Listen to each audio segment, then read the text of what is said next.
नमस्कार दोस्तों, मैं संदीप मिश्रा आपका स्वागत करता हूं आपके अपने चैनल डिमांडिंग टॉक्स में। आज हम बात करेंगे इस वीडियो में 70 सीटों के रुझानों के बारे में। पिछली बार आम आदमी पार्टी को 63 सीट मिली थी और बीजेपी केवल 7 सीटों पर रह गई थी। टोटल 70 सीटों में 63 सीट आम आदमी पार्टी और बीजेपी 7 सीट। क्या कहती है इस बार जनता की राय, सर्वे क्या कहता है, आइए जानते हैं सीट बाय सीट क्या कहता है, कौन सी पार्टी इस बार जीत रही है। तो पहली सीट जो आती है नरेला की, उसमें पिछली बार जो है शरद चौहान थे और साथ ही साथ बीजेपी की तरफ से नील दमन खत्री और कांग्रेस की तरफ से सिद्धार्थ कुंडू। तो ये जो जीत शरद कुमार चौहान की हुई थी और उनको जो है 86,262 वोट मिले थे। वहीं बीजेपी के नील दमन खत्री जी को 68,833 वोट मिले थे। तो यहाँ पे जो हार का अंतर था वो 17,429 वोटों का ही रहा। तो इस बार जो है बीजेपी ने राजकरण खत्री जी को मौका दिया है और साथ ही साथ कांग्रेस की तरफ से अरुणा कुमारी को मौका मिला है। लेकिन पिछली बार जो है नील दमन खत्री जी जो मार्जिन जो है कम हो गया था 17,000 का, जिससे उनको हार मिली थी। इस बार वो मार्जिन जो है खत्म होगा क्योंकि नए उम्मीदवार हैं। तो इस बार जो है ये सीट यहाँ पे बीजेपी बनाती हुई दिखेगी। तो यहाँ पे नरेला सीट जो है बीजेपी को जा रही है। दूसरी सीट की बात करें बुराड़ी की, बुराड़ी में पिछली बार के नतीजे देखी जाए तो यहाँ पे संजीव झा जीते थे और उनके अपोनेंट थे शैलेंद्र कुमार बीजेपी की तरफ से और प्रमोद त्यागी जो है कांग्रेस की तरफ से थे।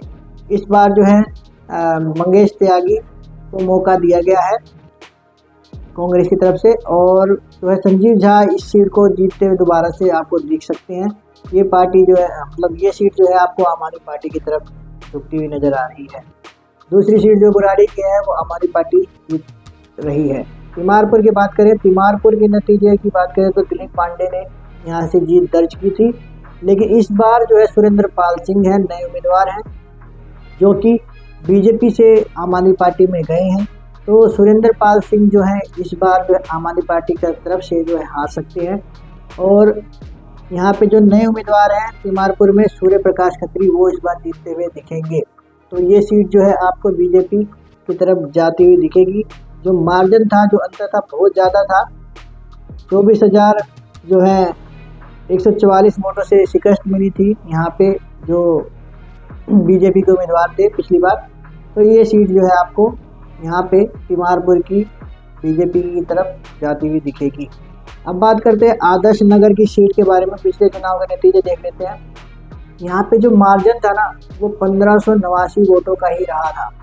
तो पिछली बार जो है पवन शर्मा थे यहाँ से आम आदमी पार्टी के प्रत्याशी और यहाँ से अब उतारा है मुकेश गोयल को, जो कि कांग्रेस की तरफ से हैं, थे पहले, जो है आम आदमी पार्टी की तरफ चले गए हैं। तो ये सीट जो है इस बार हारती हुई दिखेगी आम आदमी पार्टी, क्योंकि कांग्रेस के जो प्रत्याशी हैं इनको मुकेश कुमार गोयल जो है इनको मौका दिया गया है आम आदमी पार्टी की तरफ से। वहीं यहाँ पे राजकुमार भाटिया जो है दोबारा से इस सीट पे उतरे हैं बीजेपी की तरफ से और यहाँ पे जो शिवांग सिंघल हैं कांग्रेस के प्रत्याशी हैं, ये इस बार जीत सकते हैं। तो ये सीट इस बार जाएगी बीजेपी को, क्योंकि इन्होंने जो है कांग्रेस प्रत्याशी को चुना है। तो ये सीट जो है बीजेपी की तरफ जाती हुई दिखेगी, क्योंकि जो मार्जिन था वो केवल 1589 वोटों का ही रहा था। इस बार फिर अगली सीट जो आती है बादली की, बादली में भाई अजय यादव जो है वो उन्होंने जीता था वो सीट और इस बार भी अजय यादव ही हैं और 29,123 वोट जो है बीजेपी के उम्मीदवार को हार का सामना इन वोटों से करना पड़ा था। तो यहाँ पे बादली से अजय यादव जो है इस बार थोड़ी टक्कर देखने को मिलेगी। दीपक चौधरी जो है यहाँ पे बीजेपी के प्रत्याशी हैं और उसके बाद देवेंद्र यादव जो कांग्रेस के युवा जो नए नेता हैं उभर के आ रहे हैं। तो ये सीट जो है इस बार देवेंद्र यादव जीत सकते हैं। भाई बादली में कोई ज़्यादा काम अच्छे हुए नहीं है, तो देवेंद्र यादव को ये सीट जो है आप जीतते हुए देख सकते हैं। तो ये सीट मेरी लगभग कांग्रेस की तरफ से जो है आप जीत मान सकते हैं कि ये सीट जीत रही है। छठी सीट आती है यहाँ पे रिठाला की। रिठाला में पिछला जो नतीजा था वो मोहिंदर गोयल आम आदमी पार्टी की तरफ से जीते थे और इस बार भी महेंद्र गोयल ही को उतारा गया है इस सीट से और गजेंद्र दराल जो है नए उम्मीदवार यहाँ से उठे हैं और कुलवंत राणा जो है यहाँ पे कांग्रेस के प्रत्याशी हैं। और तो यहाँ पे आप इधर तो सीट जो भाई है आम आदमी पार्टी ही जीत रही है। महेंद्र गोयल जो है अपनी सीट यहाँ पे जीतते हुए नजर आएंगे। जो मार्जिन था वो 13,873 वोटों का था। मनीष चौधरी जो है पिछली बार बीजेपी की तरफ से हारे थे, तो ये सीट जो है हो सकता है इस बार दोबारा से यहाँ पे जीत आम आदमी पार्टी ही की मिले। तो उसके बाद अब अगली सीट जो आती है यहाँ पे बवाना की है। बवाना में आपको बता दें जय भगवान जीते थे आम आदमी पार्टी के उम्मीदवार और साथ ही साथ इस बार भी जय भगवान ही है। बीजेपी में रविंद्र कुमार ही अपनी मतलब दोबारा से इस चुनाव में लड़ रहे हैं और सुरेंद्र कुमार यहाँ पे देखिए कोई चेंजेस नहीं किए गए हैं। तो इस विधानसभा सीट पे बवाना की सीट पे जो पिछली बार जो मार्जिन था ना वो केवल 11,526 वोटों का था। और यहाँ पे आपको बता दें कि जो वेद प्रकाश है यहाँ पे उनको 1,09,259 वोट मिले थे। वहीं गुगन सिंह को 59,236। तो गुगन सिंह को जो वोट हार का अंतर था 50,000 से ज़्यादा का था। तो यहाँ पे ये सीट जो है बवाना में आम आदमी पार्टी आपको बनाते हुए दिखेगी। इस बार भी आम आदमी पार्टी ये सीट जीत सकती है। तो यहाँ पे मुंडका की बात करें तो मुंडका में जो है धर्मपाल लाकड़ा जो है वो जीते थे। और यहाँ पे इस बार जो है मुंडका में जसबीर कराला को मौका दिया गया है। जसबीर कराला और बीजेपी के प्रत्याशी हैं गजेंद्र दराल और साथ ही साथ धर्मपाल लाकड़ा जो आम आदमी पार्टी की तरफ से थे। तो यहाँ पे बीजेपी मतलब यहाँ पे ये कांग्रेस में चले गए हैं। तो ये सीट जो है आपको बता दें धर्मपाल लाकड़ा आम आदमी पार्टी की तरफ से इनको जो वोट मिली थी ना वो यहाँ पे जो जीत का अंतर था वो 19,158 वोटों का ही था। तो यहाँ पे ये सीट जो है आपको बता दूं ये सीट आपको कांग्रेस को जाती हुई दिखेगी। अब बात करते हैं 9वीं सीट जो आती है किराड़ी की। यहाँ पे इस बार अनिल झा को मौका दिया गया है जो कि बीजेपी से हटकर यहाँ पे आम आदमी पार्टी की तरफ आए हैं। और ऋतुराज गोविंद जो है यहाँ पे उनको उतारा गया था जो वो जीते थे। और बजरंग शुक्ला जो है इस बार बीजेपी की तरफ से उठ रहे हैं और राजेश गुप्ता कांग्रेस की तरफ से आपको लड़ते हुए दिख रहे हैं। तो ये सीट जो है आपको बता दें अनिल झा जो बीजेपी की तरफ से थे और इस बार उम्मीदवार जो है आम आदमी पार्टी की तरफ चले गए हैं। तो ये सीट इस बार जो है आपको बीजेपी जीतती हुई दिखेगी। तो वहीं पे 10वीं सीट जो है सुल्तानपुर माजरा की बात करें तो पिछली बार जो है यहाँ से मुकेश कुमार अहलावत जीते थे। बीजेपी के उम्मीदवार थे रामचंद्र चावड़िया और कांग्रेस के प्रत्याशी थे जय किशन। तो आपको बता दें मुकेश अहलावत जो है यहाँ पे लड़ रहे हैं। करम सिंह कर्मा को मौका दिया गया है बीजेपी के युवा नेता जो है।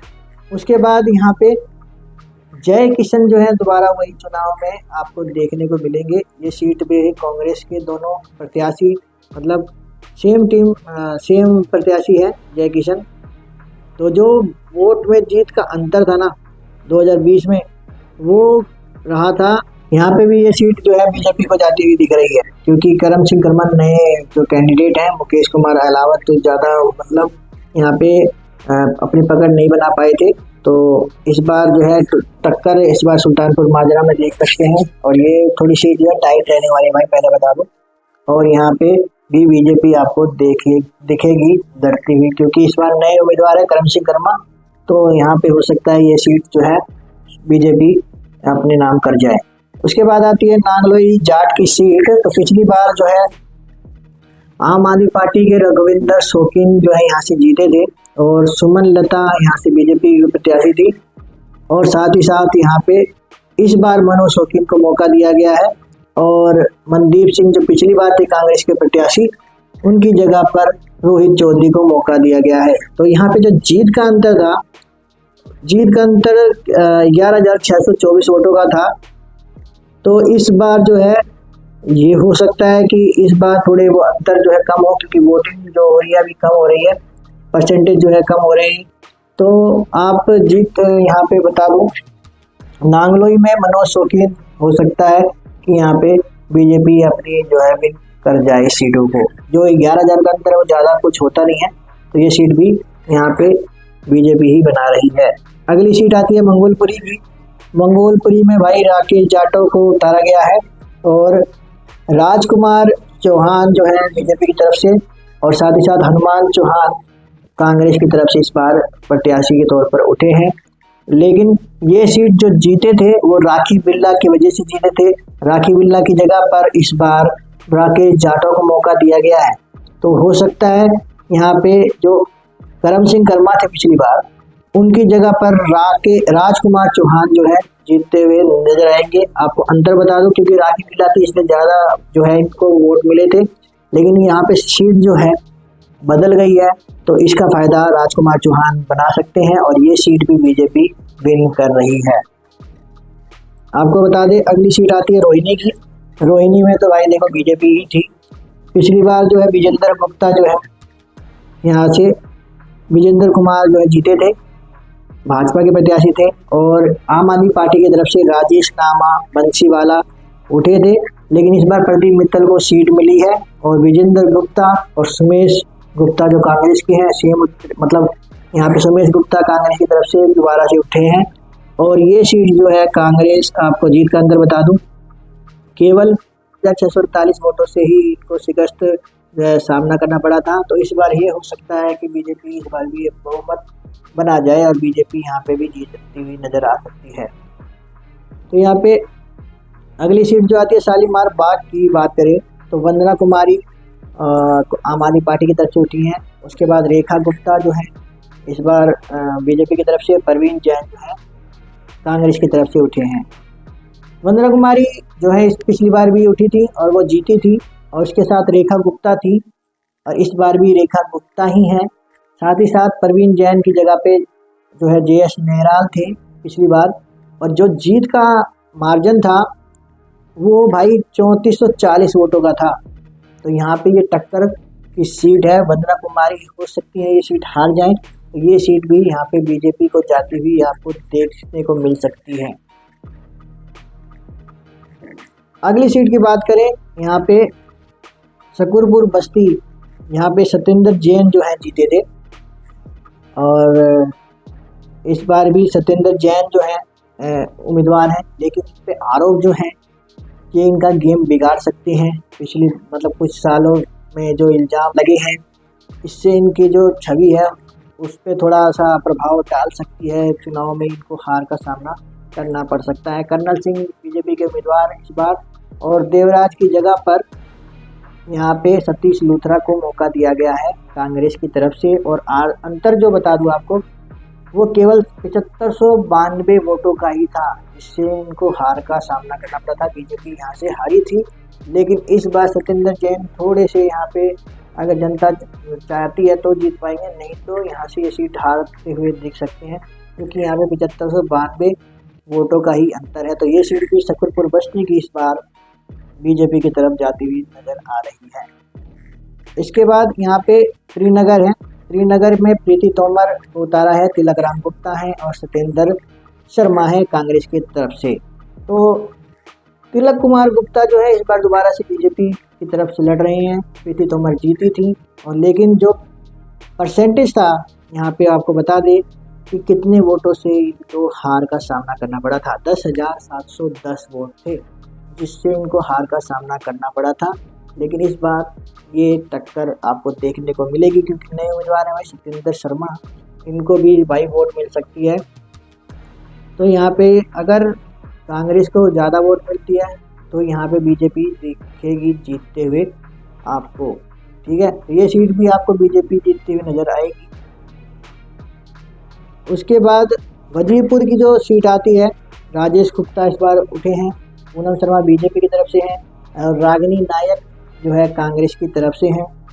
और यहाँ पे राजेश गुप्ता जो हैं वो दोबारा से उठे हैं भाई, और महेंद्र नागपाल की जगह पर पूनम शर्मा को मौका दिया गया है। रागिनी नायक की जगह पे पहले हरिकिशन जिंदल थे। तो अब आपको जीत का अंतर बता दूं।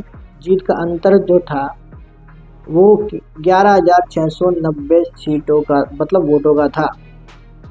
तो यहाँ पे आपको जो है इस सीट पे भी टक्कर देखने को मिलेगी। पूनम शर्मा जो है इस बार हो सकता जीत जाए, तो ये टक्कर है, तो ये बराबरी शेयर करना चाहूँगा। यहाँ पे कोई भी पार्टी जो है जीत सकती है, तो यहाँ पे शेयरिंग की ये सीट है। इसके बाद मॉडल टाउन में आपको बता दो पिछली बार जो है अखिलेश पति त्रिपाठी जीते थे और उनके विपक्ष में थे कपिल मिश्रा और आकांक्षा ओला जो है कांग्रेस की प्रत्याशी यहाँ से उठी थी। तो यहाँ पे जो जीत का अंतर था ना वो आपको मॉडल टाउन में 11,133 वोटों का ही था। तो यहाँ पे ये थोड़ा बहुत तो अंतर है यार इस बार। मेरे हिसाब से मॉडल टाउन में अशोक गोयल को मौका दिया गया है और कुंवर करण सिंह जो हैं यहाँ से प्रत्याशी आपको देखने को मिलेंगे। तो ये सीट भी आपको भाई देखने को मिल सकती है मॉडल टाउन की कि अखिलेश पति जो है आपको देखने को मिले जीत जाए। तो ये सीट जो है आम आदमी पार्टी आप जीतते हुए नज़र आ सकती है। इसके बाद वजीरपुर का हो गया। सदर बाज़ार में आपको बता दें कि सदर बाज़ार से जो है सोमदत्त उठे थे और उनके बाद मनोज जिंदल जो है बीजेपी की तरफ से और अनिल भारद्वाज जो है इस बार कांग्रेस की तरफ से उठे हैं। तो पिछली बार जो सोमदत्त जीते थे उनका अंतर जो आपको बता दूं 25,644 वोटों का था। तो इस बार भी हो सकता है कि यहाँ पे सोमदत्त जो है दोबारा अपनी जीत बनाए। तो ये सीट भी आप सोमदत्त जो है आपको जीतते हुए नज़र आएंगे। 20वीं सीट जो आती है चांदनी चौक की है। इस बार जो है प्रहलाद सिंह सहानी को जो है 50,891 वोट मिले थे। वहीं सुमन को 21,307 वोट मिले थे। वहीं अलका लांबा जो कांग्रेस की प्रत्याशी थी उनको महज 3881 वोट मिले थे। लेकिन इस बार जो है चांदनी चौक से पुनर्दीप सहानी जो है उठे हैं।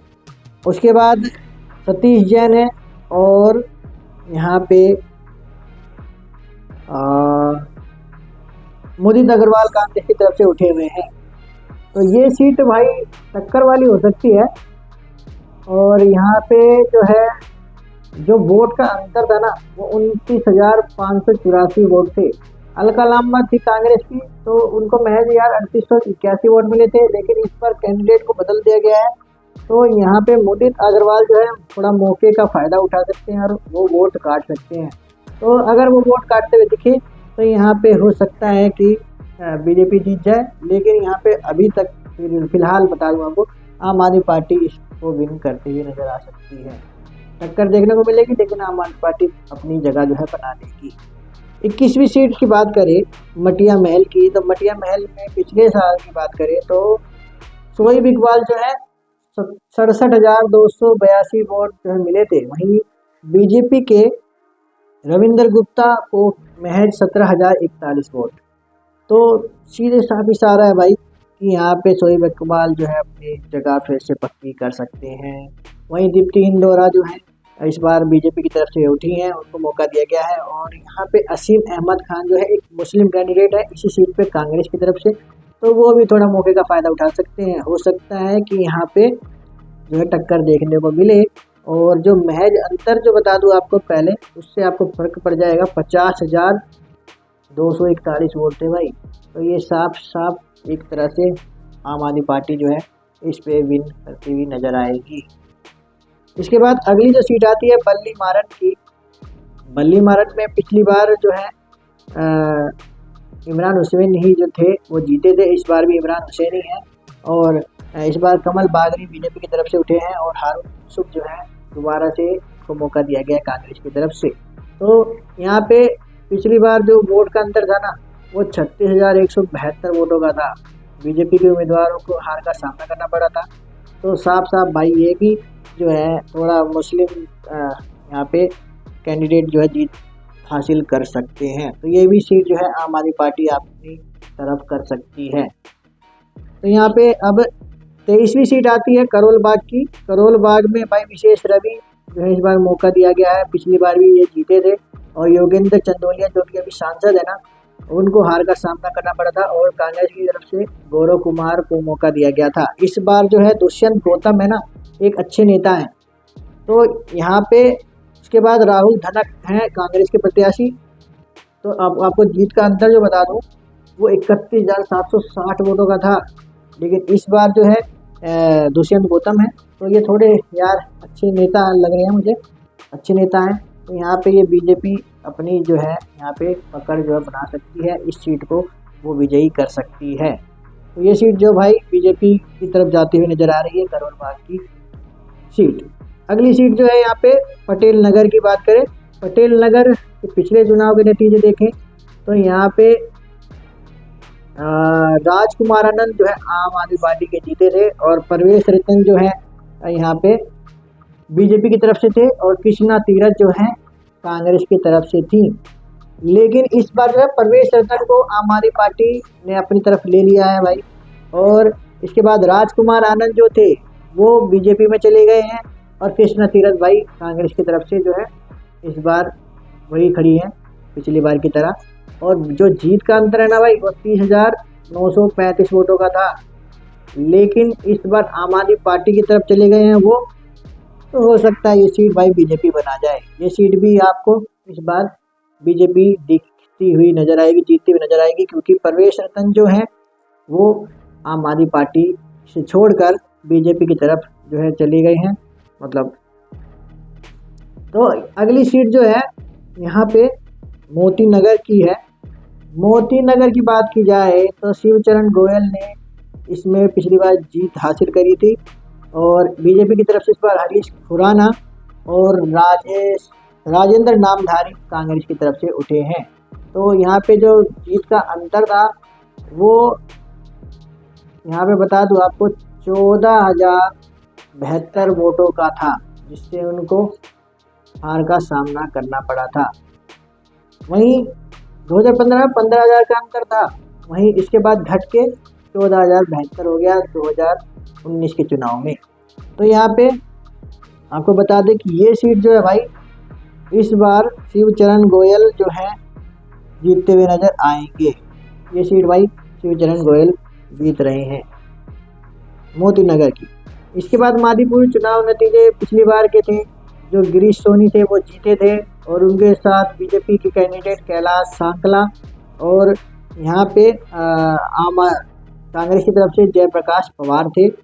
मादीपुर की तरफ से राखी बिल्ला जो है उठी हुई है और यहाँ पे उर्मिला गंगवाल जो है बीजेपी की तरफ से और जेपी पवार कांग्रेस की तरफ से उठे हुए हैं। तो यहाँ पे आप जो है आपको देख सकते हैं जेपी पवार जो है सेम है कैंडिडेट, वो कांग्रेस की तरफ से। वहीं कैलाश सांकला की जगह पे यहाँ पे उर्मिला गंगवाल को मौका दिया गया है। राखी बिल्ला यहाँ पे आई हैं तो ये भी वोट जो है इनके नाम हो सकता है, ये सीट इनके नाम हो जाए और ये अपनी जीत जो है पक्की कर जाए, क्योंकि यहाँ पे जो मार्जिन है ना भाई, वो मार्जिन यहाँ पे आपको बता दें ज़्यादा का था नहीं। यहाँ पे 29,387 वोटों से जो है हार का सामना करना पड़ा था। तो ये सीट है सीधे तौर पे भाई इस बार राखी बिल्ला जीत रही है। तो ये सीट भाई आम आदमी पार्टी अपने नाम कर सकती है। उसके बाद राजौरी गार्डन की सीट की बात करें तो राजौरी गार्डन में पिछले नतीजे की बात करें पहले तो धनवंती चंदेली जो कि पिछली बार की तरह इस बार भी चुनाव में उतरी हैं और वो जीती थी और इन्होंने बीजेपी के कैंडिडेट को जो है हार चखाई थी, हार का स्वाद जो चखाया था, रमेश खन्ना नाम था उनका। उनकी जगह पर मजिंदर शेरशाह को मौका दिया गया है। धर्मपाल चंडेला यहाँ पे जो है कांग्रेस की तरफ से उठे हैं। तो ये सीट भी भाई यहाँ पे जीत का जो अंतर है ना वो ज़्यादा ही था। तो ये सीट भी आपको इस बार भी हो सकता है कि आम आदमी पार्टी अपनी जो जीत पक्की कर जाए। उसके बाद यहाँ पे हरिनगर की सीट है भाई। हरिनगर की सीट पे आपको बता दें राजकुमार ढिल्लन को मौका दिया गया दोबारा से और वो जीती भी थी इस सीट पे। और बीजेपी की तरफ से श्याम शर्मा को मौका दिया गया है और प्रेम शर्मा जो है भी कांग्रेस की तरफ से इस बार उठे हैं और जो अंतर था पिछली बार वो आपको बता दें 26,496 वोटों का था भाई। ठीक है, तो यहाँ पे हो सकता है भाई इस बार भी ये सीट इनके नाम हो जाए। राजकुमारी ढिल्लों जो है अगर अच्छा काम कर रही है तो भाई जनता इन्हीं को चुनेगी और ये जो है आम आदमी पार्टी इस सीट को जीत रही है। उसके बाद यहाँ पे तिलक नगर की सीट है भाई, 29वीं सीट है विधानसभा दिल्ली की। वहाँ पे पिछली बार की बात करें जनरल सिंह को जीत मिली थी और इस बार भी जनरल सिंह ही हैं। और जो है राजीव बब्बर कांग्रेस की तरफ से थे, रविंदर सिंह कांग्रेस का, राजीव बब्बर जो है बीजेपी की तरफ से थे और रविंदर सिंह कांग्रेस की तरफ से। और इस बार जो है श्वेता सैनी है और पीएस बाबा जो है इस बार कांग्रेस की तरफ से हैं। तो ये हो सकता है कि थोड़ी टक्कर यहाँ देखने को मिले इस बार इस सीट पे, और ये थोड़े अंतर से हार का सामना करना पड़ेगा। तो ये सीट भी मेरे हिसाब से जनरल सिंह दोबारा जीत रहे हैं आम आदमी पार्टी। इस बार भी ये मौका इनको मिल सकता है कि ये जीत हासिल करें और एक अच्छी बहुमत जो है इस बार देखने को मिले। जनकपुरी सीट की बात करें तो राजेश ऋषि जो हैं जीते थे। आशीष सूद जो है यहाँ पे दोबारा से बीजेपी प्रत्याशी उठाए गए हैं और राधिका खेड़ा की जगह पे हरवानी कौर को मौका दिया गया है। तो इस बार देखिए आशीष सूद प्रवीण कुमार जो है इस बार नए कैंडिडेट हैं, राजेश ऋषि पुराने हैं। तो जो अंतर था पिछली बार का बता दें आपको 14,917 वोटों का ही था। तो इस बार ये सीट जो है नए उम्मीदवार है तो हो सकता है यार वोट जो है आशीष सूद को ही ज़्यादा मिले। तो ये सीट जो है इस बार बीजेपी अपने नाम कर रही है। इसके बाद विकासपुरी की सीट आती है। विकासपुरी में आपको बता दें मोहिंदर यादव ने जीत हासिल करी थी। इस बार भी मोहिंदर यादव ही इस बार चुनाव में लड़ रहे हैं। पंकज सिंह इस बार बीजेपी के प्रत्याशी और साथ ही साथ जितेंद्र सोलंकी जो है कांग्रेस के प्रत्याशी आपको दिखेंगे। संजय सिंह जो है पिछली बार थे कांग्रेस बीजेपी की तरफ से और मुकेश शर्मा जो है कांग्रेस की तरफ से थे। और जो जीत का अंतर था ना वो आपको बता दूं बहुत ज़्यादा था, 42,058। तो ये सीट जो है ना भाई सीधे सीधे एक तरह से आम आदमी पार्टी जीत रही है। तो यहाँ पे ये आम आदमी पार्टी को आप जीतते हुए नज़र आ सकते हैं कि ये जीत हासिल करे। तो यहाँ पे अभी तक भाई देखो दोनों ही जो भी अभी तक हमने आकलन किया है सभी जीत जो 31 सीट है ना उसमें अभी बराबर की टक्कर जो है आपको देखने को मिल रही है। पिछली बार की तरह इस बार भी हो सकता है कि जनता उनकी वो चुने जो पिछली बार जो अच्छा काम करके आए हैं। 32वीं सीट है जो भाई उत्तम नगर की है। उत्तम नगर में आपको सीधे से बताऊं पोस्ट बालियान को उतारा गया है जो कि उनकी वाइफ हो सकती है, इनको मौका दिया गया। पवन शर्मा जो बीजेपी के कैंडिडेट है, कृष्णा गहलोत की जगह पे इनको मौका दिया गया है। मुकेश शर्मा जो है इस बार कांग्रेस के प्रत्याशी हैं। तो यहाँ पे नरेश बालियान ने भाई देखो पिछली बार जीत गए थे, पोस्ट बालियान इनकी वाइफ है। तो थोड़ा अंतर हो सकता है कि इस बार जो है पवन शर्मा जो बीजेपी की तरफ से उठे हैं वो इस बार जीत जाएं। और जो जीत का अंतर है ना भाई हार का अंतर था 19,759 वोटों का था, लेकिन इस बार कम हो सकता है और बीजेपी अपनी जीत जो है इस बार इस सीट पे कर सकती है। उत्तम नगर की सीट जो है बीजेपी जीत रही है। इसके बाद द्वारिका की सीट आती है भाई। द्वारिका के पिछले साल के नतीजे बता दूं आपको, विनय मिश्रा जो है जीते थे आम आदमी पार्टी की तरफ से। इस बार भी आम आदमी पार्टी ने विनय मिश्रा को ही मौका दिया है। वहीं पे प्रद्युम्न राजपूत सेम और आदर्श शास्त्री सेम है। तो यहाँ पे भाई आपको बता दूं ये जो सीट है ना यहाँ पे इसमें भाई 14,387 वोटों का अंतर था। तो ये सीट भाई मैं आपको बता दूं ये सीट कांग्रेस जीत रही है, क्योंकि भाई इतना तो अंतर है कांग्रेस की तरफ काट ही रही है। इस सीट को मेरे हिसाब से मैंने अपने दावे दिए हैं भाई कि द्वारिका से इस बार आदर्श शास्त्री जो है कांग्रेस की तरफ से जीत सकते हैं। अगली जो सीट आती है मटियाला की आती है भाई। मटियाला में सोमेश शौकीन को मौका दिया हुआ है, संदीप सहरावत है, रघुविंदर शौकीन है। तो मटियाला की बात करें तो मटियाला में पिछली बार जो है गुलाब सिंह थे जो कि इस बार चेंज हुए हैं और सोमेश शौकीन हैं जो कांग्रेस की तरफ से आम आदमी पार्टी में गए हैं। तो संदीप सहरावत जो है बीजेपी की तरफ से हैं और रघुविंदर शौकीन जो है कांग्रेस की तरफ से हैं। तो हो सकता है कि भाई इस बार यहाँ पे बीजेपी अपनी जो पकड़ बनाए रखे, क्योंकि यहाँ पे देखिए सोमेश शौकीन जो है कांग्रेस से आम आदमी पार्टी में गए हैं, तो थोड़ा यार फर्क तो पड़ेगा ही। तो यहाँ पे संदीप शेरावत इसी का फ़ायदा उठा सकते हैं और संदीप शेरावत को भी इस सीट पर मिल सकती है। तो ये सीट भाई सीधे सीधे बीजेपी को जा रही है। वहीं जो 35वीं सीट है वो है नजफगढ़ की तरुण यादव। तरुण यादव इस बार मौका दिया गया है, नीलम पहलवान है और सुषमा यादव है। और ये सीट जो है पिछली बार जो है जो जीते थे कैलाश गहलोत थे आम आदमी पार्टी की तरफ से, अजीत सिंह जो है यहाँ पे बीजेपी की तरफ से थे और साहब सिंह जो है कांग्रेस की तरफ से थे। लेकिन इस सीट पे तरुण यादव नए प्रत्याशी, नए चेहरे, तो यहाँ पे नीलम पहलवान जो है इस बार हो सकता है कि अपनी जो है जीत को बना सकती है, ये सीट अपने नाम कर सकती है। वहीं सुषमा यादव भी है, लेकिन ये भी बीजेपी जो है इस सीट को अपने नाम करेगी, क्योंकि जब पिछला जो कैलाश गहलोत की सीट का जो है अंतर था ना, वो 6231 का ही था। इसलिए मैं आपको कह रहा हूँ कि यहाँ पे बीजेपी जो है जीत सकती है। बीजेपी क्योंकि उस समय कैलाश गहलोत थे, लेकिन इस बार नए चेहरे हैं, तब ये अंतर देख सकते कितना कम हो जाएगा और बीजेपी इस सीट को अपने नाम कर देगी। नीलम पहलवान जो है इस बार पहलवानी दिखाएंगी और थोड़ा अखाड़े में अच्छा आपको नजर आएंगी और बीजेपी को ये सीट जिताएंगी। तो उम्मीद करता हूँ आपको वीडियो पसंद आई, तो चैनल को सब्सक्राइब करें, लाइक करें, शेयर करना ना भूलें। तो ये थी 35 सीटों के हमारे अनुमान, जो सर्वे है कि कौन सी पार्टी इस बार अपनी बढ़त, अपनी सत्ता जो है दिल्ली में ला रही है। तो चलिए जान लेते हैं 35 सीटों के जो अनुमान है वो क्या कहते हैं।